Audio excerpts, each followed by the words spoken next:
Would a twin be a jerk if they refused to show up to their other twin's surprise birthday party because they were only invited as a guest? We'll get into that in a bit, but first, am I the jerk for not inviting my brother and sister-in-law to meet my baby because they didn't have visitors for 3 months after they had their baby? When my sister-in-law had her son approximately 7 months ago, her and my brother did we're taking this time as a family, and we won't be having visitors in the hospital or meeting the baby for the first couple months. Thanks for respecting our time, etc. thing, and they didn't have any visitors over for the first 3 months, as she said. I totally respected this. Brother didn't really care about visitors either way, but she specifically didn't want any visitors. So anyway, I had my baby 2 weeks ago, and I did have visitors in the hospital and at my house, and my close family members, mom, sisters, cousins, godmother, aunts and uncles, grandparents, except my brother and his wife. Yesterday I had a family dinner where my family came over and cooked for me and held the baby, etc.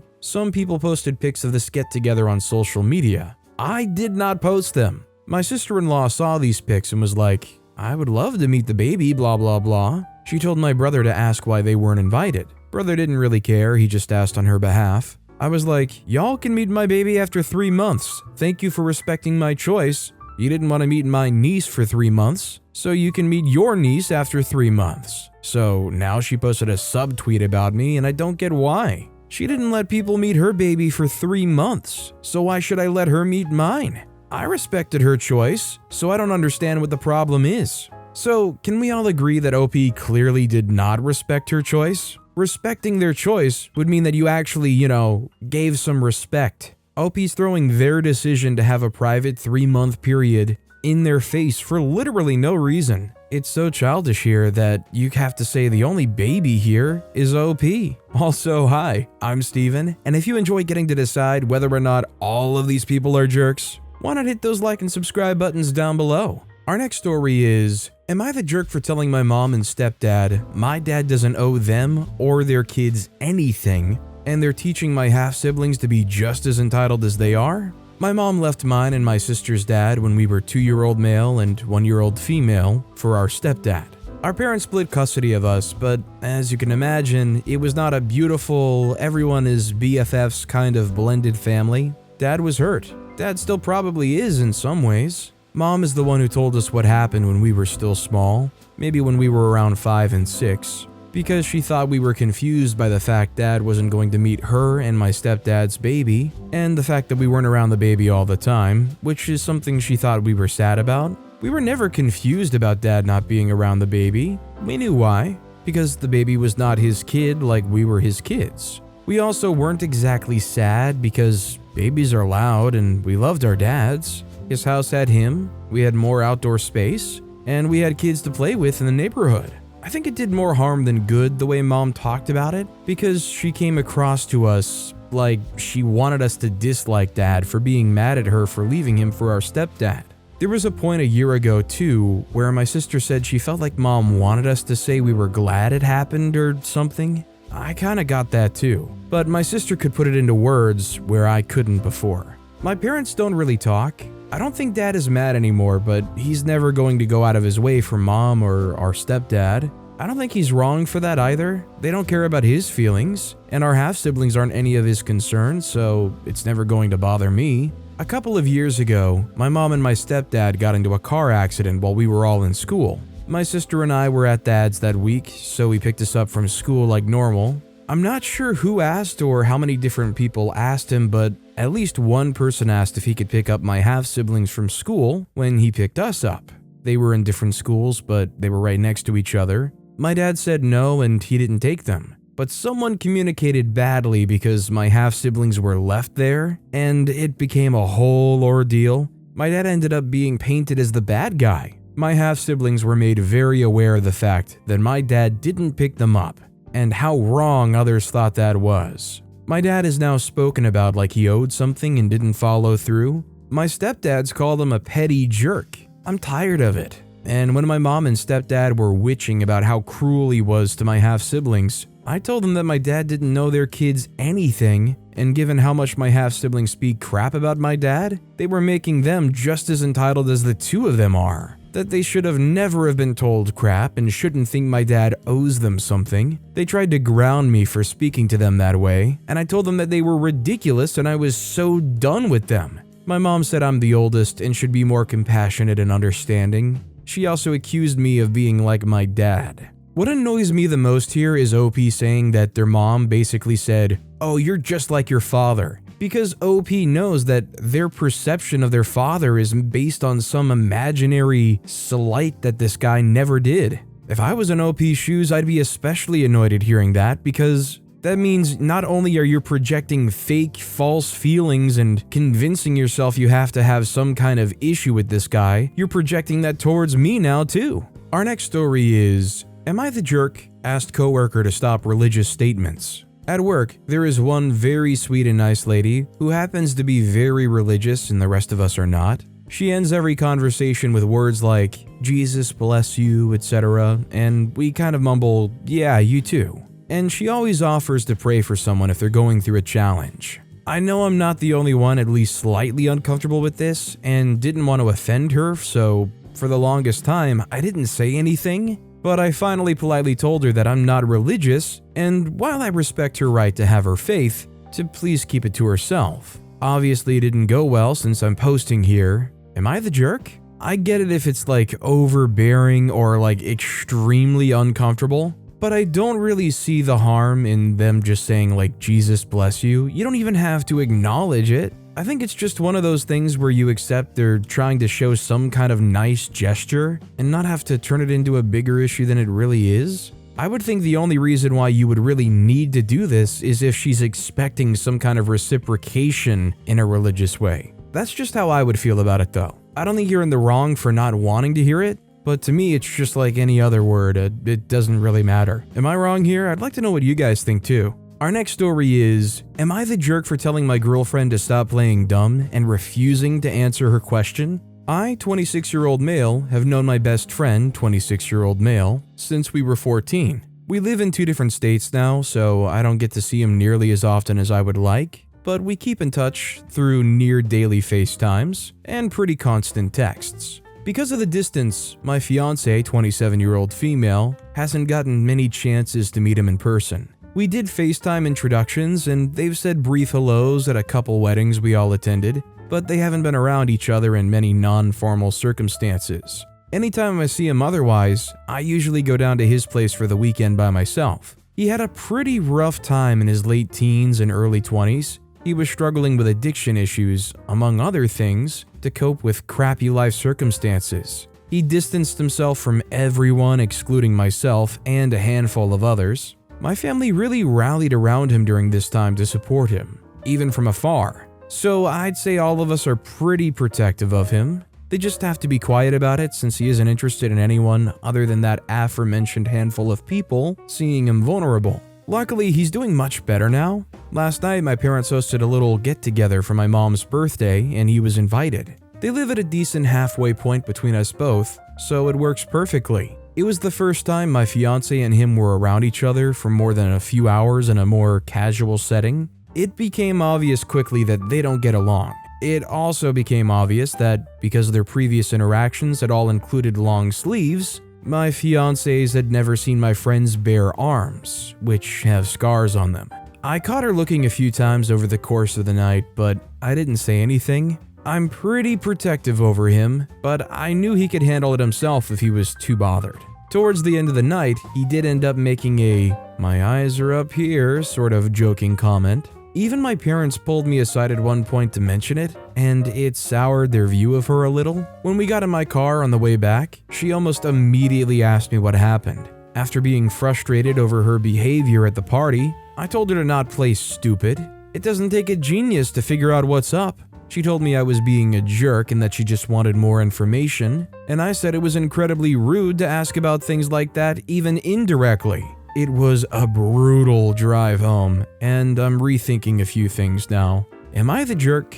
I definitely think OP was a little too on edge here. Maybe she shouldn't have been so blatantly staring, but like, I've known people who've dealt with stuff, and you don't know like what exactly the sight of that is necessarily doing to them. It might not be a judgmental thing. It honestly might be reminding them of negative circumstances. That's all. And I think OP's reaction was a little too on edge when, in the privacy between you two, she asks about it, and you immediately go, "Don't play stupid. Doesn't take a genius to figure out what's up." Like, come on. Our next story is, am I the jerk for wanting custody of my brother after my father's death? I, 23-year-old female, lost my mom in an accident when my younger brother Jamie was just 5 months old. Since our father wasn't always working, I took care of Jamie whenever I wasn't studying for months, and my aunt helped out when I wasn't available. When Jamie was 9 months old, our father brought his new girlfriend, now stepmother, to live with us just 4 months after our mother's death. I didn't get along with her because I suspected that she and our father had been having an affair while our mother was still alive. However, she became Jamie's primary caregiver and raised him like her own son. After a troubled first year, we managed to keep our balance by ignoring each other. We only fight when she wanted to legally adopt Jamie. She tried like 5 times, which my maternal grandparents and myself objected to. In the end, my father agreed to wait until Jamie was old enough to decide for himself. I went to college in the same city as my maternal grandparents when I was 17, but I visited my brother every weekend that I could. Now, I live in the same city as my grandparents with my boyfriend, and we often play online games with Jamie. Unfortunately, our father passed away from a sudden illness caused by an unknown heart disease 3 weeks ago. When I spoke to my stepmother about bringing Jamie to live with me, she didn't react well and said she wouldn't let me take her son. However, I'm now Jamie's legal guardian since our fathers passed away, and I believe it's in his best interest to live with me in a bigger city with more opportunities and more contact with my maternal grandparents. My stepmother's threatened to go to court to adopt my brother, but I plan to look for a lawyer as soon as possible. She also suggested that we let Jamie choose who he wants to live with, but I don't think it's fair to leave such a difficult decision up to a young child. My paternal family and my stepmother's family are calling me a monster and saying that I want to take a child away from his mother. They also say that I won't know how to discipline him. However, I love Jamie just as much as my stepmother does, and I believe it's in his best interest to live with me. My maternal family and fiance support me, but I'm wondering if I'm the jerk. So personally, I would say as their legal guardian, I would say you have the right to do what you want. I would just personally ask Jamie yourself how Jamie feels, hopefully in an environment where they don't feel pressured in any way to lean one way or the other, and make the best educated decision you can. I think it's definitely important to make sure you hear what they want. Our next story is, am I the jerk for not allowing my 16-year-old brother to move in with me after our parents kicked him out for being gay? I, 26 female, live in a 2-story house with my husband Lou, 27 male, and our triplets. We also have 2 dogs. Lou and my brother Gabe, 16-year-old male, do not get along at all. They hate each other. Our parents are extremely homophobic, and when Gabe came out as gay, they kicked him out with nothing. Gabe asked if he could stay with us, but Lou immediately said no, and I get why. I told Gabe no, and we didn't want him living with us. He said we're cruel and that he just got kicked out for just being gay. Lou chimed in and said while him being gay was the main reason, it wasn't the only reason as to why they kicked him out. Gabe is an extremely misbehaved child. He steals, he fights, he smokes wherever he wants, broke out boundaries many times. He breaks things, straight up doesn't listen, and he is a filthy child. He stayed with us for a week before, and it was horrible. He dropped out of school and refuses to work. Literally during this conversation, Lou asked if he would get a job, and he laughed as if Lou was joking about that. Gabe is also rude to our children. Lou said that maybe if his behavior gets better, then we would let him move in with us, but not now. Our other family members also refused to house Gabe, so currently Gabe's staying in a hotel with money me and Lou gave him. He's blasting us on social media, calling us homophobes. So, am I the jerk? When you lay out everything, you're definitely not the jerk, and it's definitely not your responsibility or burden to bear. That said, is this taking place in the States? Because I don't think they can legally just kick them out, can they? Unless they're like fully emancipated. I definitely wish him the best of luck, but yeah, I'm totally with OP here. Our next story is, am I the jerk for charging my 16-year-old nephew rent to live with me? In February, my 16-year-old nephew moved out of my younger sister's home and came to live with me. My sister has 4 other kids with my nephew's stepdad. The oldest is 8 and the youngest is just a few months. My nephew and his stepdad both hate each other.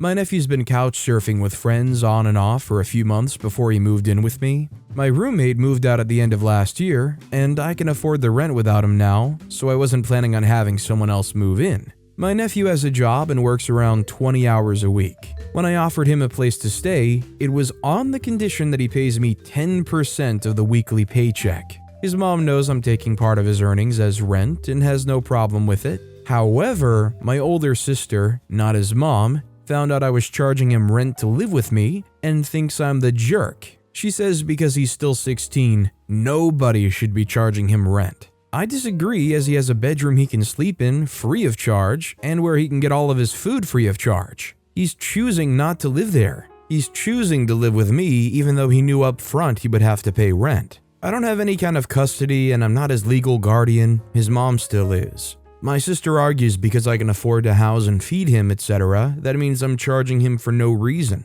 I can afford it, but not comfortably, as my grocery bill is doubled and electric has gone up, and he should be saving or spending that money on himself. She also thinks he's not really choosing to live with me, but rather choosing to live somewhere he feels safe, which is not with his stepdad, and that I'm making him pay for something he has a right to. The point makes me question myself, as I somewhat agree. I know he would rather be living with his mom because they're very close, but living with his stepdad has become too hard for him. He would probably live anywhere else right now. I'm also the only relative that lives in the same town as his mom, so even if my older sister would happily let him live with her, she lives too far away. I am his only alternative option that isn't his friends' houses. Am I the jerk? No, I don't think you would necessarily be the jerk if you encouraged them and tried to get them to help out at least a little bit on some of the bills, especially just things like food. But just taking a percentage of their paycheck, I think that's completely wrong, especially when this is your nephew who is afraid of living at home. They don't feel safe. They don't like being there. They're only 16.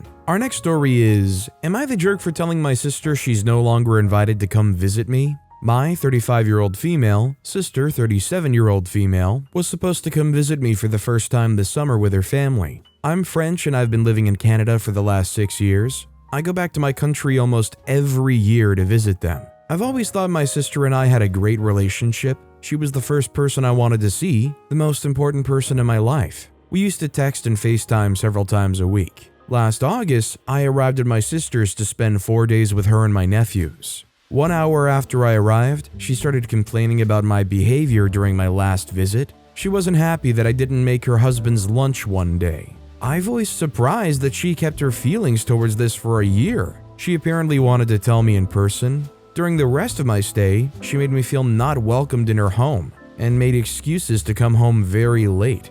I was hurt by this, but stayed because I wanted to spend time with my nephews. On the third night, I wanted to talk it out with her because I sensed it was deeper than the husband's lunch. She spent 2.5 hours listing everything that she did not like about me, my behavior, my life choices, my personality. I was sobbing for the most part and unable to answer, but she kept on going unfazed. Her list was going back to when I was 5 and refused to play with her. I've always been a loner. To our teenage years and the fact that she chose to go to school so far that she was back only on the weekends, meaning that she didn't think we were sisters then. Same when we went to the same university and saw each other almost every day. She stated that we were friends during that time, not sisters. Later in life, she asked me to officiate her wedding ceremony and to be the godmother of one of my nephews. I sense that she's very disappointed that I decided to stay in Canada, and I believe that she started resenting me when she realized I wasn't coming back to France.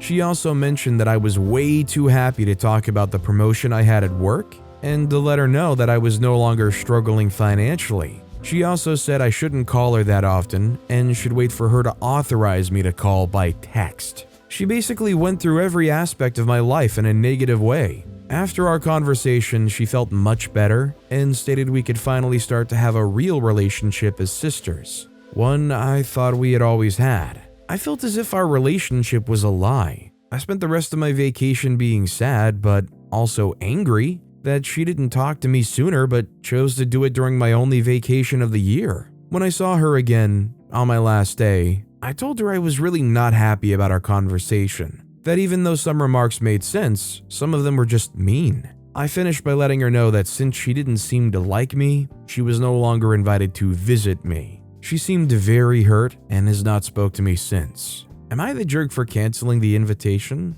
There's just so much weird emotional unbaggage that was just dropped on you like a lead weight that I can't blame you for really just putting a stop to any kind of meetup until you can take the time to even properly process all that. I mean, there was so much hidden baggage that she just revealed that happened over what seems to be decades, and then goes, that was better. Now we're all good, right? Like what? Our next story is, would I be the jerk if I'd asked our friend to change her baby's diaper in the bathroom? I, male 22, am married to my pregnant wife, female 22, and have been married for almost a year and a half. We found out a couple of weeks ago that she's pregnant, which was both planned and hoped for, and by this point she's 8 weeks along. Morning sickness is bad and getting worse. We have D&D with a few of our college friends, all of which are also married and roughly the same ages as us. We meet every Saturday 6 to 10 p.m. The group is as follows, with names changed for privacy. Me, wife, the DM, DM's hubby, Dave, his wife doesn't play, Mark, his wife doesn't play, Steve, his wife doesn't play, Carla, married to Pete, and Pete, married to Carla. Carla and Pete had their daughter 8 months ago, and she's a very healthy kid. Aside from a few personality differences between me and Pete that nobody knows except my wife, and the fact that Carla and Pete naturally just haven't shown up for the majority of last year, work reasons and to take care of the kid, the whole group is really close. Tonight was the first day that Carla and Pete have shown up in a few months, showing up without letting anyone know, which is fine, I guess. I made dinner for everyone but them because nobody expected them and they didn't let us know. They haven't been active at all in the group chat that we have and have been pretty low contact for whatever reason. And so after a few weeks, we just stopped including them in the campaign. Anyway, back to tonight. About an hour in, the kid starts screaming and I'm sitting next to Carla and company, so it's right in my ear.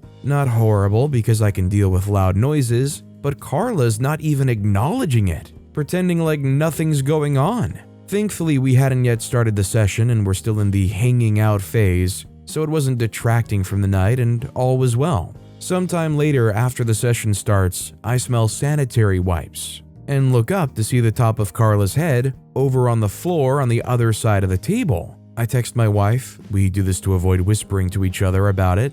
I say, "Is she changing a diaper on our floor?" She says, "Yeah, where else?" I say, "Literally somewhere better, like the bathroom?" The conversation goes on between us for about 15 minutes, wherein I tell my wife that I think it's disrespectful to just use our apartment floor as their own, and I think she should have at least asked to use the bathroom. Eventually, we reach the conclusion that it would be incredibly rude of me to ask that of our friend, and that my wife would appreciate mercy with taking care of our kid in inconvenient places. TLDR, our friend changed her 8-month-old on our floor, and I told my wife I would have rather she asked to use our bathroom. Would I be the jerk to ask our friends to ask to use our bathroom? 100%, I don't think there's an expectation, whether you have a baby there in diapers or not, that you can just start changing them right there on the floor. It's not even necessarily about whether or not the floor needs to be perfectly clean or whatever. It's just about courtesy. You're in somebody else's apartment. Say, "Hey, I need to change my baby. Is there a place you'd prefer that?" That would really go a long way, and I agree with OP. Our next story is, am I the jerk for not attending a baby shower a month after my wife's miscarriage? I, 27-year-old male, and my wife Brooke, 26-year-old female, lost our baby via miscarriage last month. She wasn't very far along, but it still hurt both of us very hard, Brooke especially. Even if we never got to meet them, they were still our child that we loved very much. We told our respective close families personally and made a social media announcement for our extended families. My pregnant cousin Sarah, 25-year-old female, and her boyfriend Jake found out via the social media announcement. Last week, Sarah texted me to ask if I would be okay to attend her baby shower/gender reveal party. I said no, that my wife and I were still grieving our lost child and that it would be too upsetting. She said that she understood why Brooke couldn't come, but that I wasn't even the one who was pregnant, and that she wishes I would be there to support her. I firmly told her no again and blocked her. Later that day, I saw on social media that she posted about how a new baby in the family means that we all have to put aside our personal problems and come together. In the comments, she was complaining to people that I wouldn't be at her party. The party came and went. Since then, I've been getting passive-aggressive texts from family about how they wished I would have been there for Sarah. I've been brushing them off, but now I'm wondering if I'm really in the wrong. OP's definitely not in the wrong, and honestly, this is one of the most shameful things I've heard in quite some time, where they say, "You aren't even pregnant, come on, be there for me." Our next story is, am I the jerk for telling my grandmother she's not allowed on my property that used to be a family property? I, 22-year-old female, decided to look for a house a while back. I ended up seeing my aunt's property for sale. Now mind, this used to be the family hangout. Parties, cook-offs, and just whatever little get-together. Dee got my other aunt, who owned it after my uncle died, to give it to her, saying she can stay on the property. Ended up kicking her off after it was all in her name. Me and my gram do not get along. She always tried to frame me for stuff my cousins did, called me a mutt, and always just said how I looked like some unsavory words and so much more, but that's another story. I ended up buying the property, and it's a good 4 acres and all. I ended up having certain family visit, the ones that I trust, since I really don't like anyone in my business. Well, my gram called asking if she can go over and take a walk around to remember old times. I told her she's not allowed to step on my property, especially since I don't trust her. She just hung up, so I left it as that. I decided to treat myself to my favorite restaurant and was having me a drink watching the basketball game. She came up and begged. I said I'm sorry, but I don't trust her, and I don't feel comfortable with her around me, and to please leave me alone. She said she just wanted to ask me a favor. I asked, and she had the audacity to ask me if I can give half the property to my cousin. I told her I won't, as it's my property and I don't want her anywhere near me, especially as my neighbor. She said I'll regret it and left. I didn't take it to heart. Later that night, I heard my dogs going off. I went to go look and ended up finding her damaging my fence, my RV connections, and including my friend's RV who was staying there at the time. I called the police and did press charges. Her claim is she did it because it isn't fair that I'm doing well when my cousin is not. Thing is, I work and my cousin expects everything handed to her. I work hard for my money as I do oil field. So now she's facing a couple of years in jail, and my family's saying I'm taking it too far, but I feel like I'm just. But it got to the point that I keep getting constant messages and calls saying I'm going to heck. So I just wanted to ask, am I the jerk? 100% not the jerk. If it's your property, you don't have to give it up to anybody, and you can't be the jerk for them treating you like crap and for damaging your property and taking whatever avenues you have to go against that. Our next story is, would I be the jerk for not attending my twin brother's surprise birthday dinner when I was only invited as a guest? So I'm a twin. My brother and I hang out all the time and we're super close. In a few days, it's our 25-year-old male birthday. We share the same friend group and we're all really close and have been since school. He has a close group of girlfriends, about 5 of them, who I've also known for many years. I would class them as being closer with him in recent years, but we're still all good friends and socialize often together. Now, I've been added to a group chat labeled My Brother's Name Surprise Dinner. It's a surprise birthday dinner for my twin brother organized by one of the girls in that group, and they've invited me as a guest. One of them also said in the group that it would be nice to see me as well, so I just feel like an afterthought. I wouldn't really have minded if the girls wanted to organize a surprise birthday evening exclusively for my brother and themselves, but they also invited my partner and some of my brother and I's closest friends. This feels inconsiderate and quite upsetting, as I can't understand why I would be invited to my literal twin brother's surprise birthday dinner with me only invited as a guest, as it's also my birthday involving all of our friends. My girlfriend also found this action to be extremely rude and wondered why this girl just didn't reach out to her, and then they could have organized a surprise involving both of us instead, or have just involved both my brother and I and left the surprise element out of it. In the chat, it's clearly stated that we're all to arrive at one time, while my brother is due to arrive 20 minutes later. The thought of attending makes me feel weird because it's just a celebration for his birthday when him and I are literally born on the same day. This isn't new information to the organizer. Also, every year my brother and I do something together because we want to, and because we have the same friends. Last year, our friend group and my girlfriend set up a massive dinner for our birthday to which everyone was invited, including the girl group. So now I'm at a crossroads. I don't know whether or not to attend. On one hand, if I don't go out, I'll feel left out because our mutual friends are going. But on the other hand, if I do go, I'll feel like I'm letting myself be disrespected. And I'll likely feel uncomfortable as it feels like only my brother is being celebrated. So, would I be the jerk if I took a stand and didn't go? Yeah, this would be one thing if it was like you were invited to a party that only your brother's friends threw for them and it's kind of just a weird situation. But considering there's a lot of crossover and they're well aware of all of it, it's just too weird. And I don't think OP's the jerk for feeling slighted in some way. But with that being said, that's all the time we have for today. Now, if you want to hear another absolutely crazy Am I the Jerk Here story, check out that video on the left. Or if you missed my latest video, check out that video on the right. That said, I'll see you all next time with some more stories.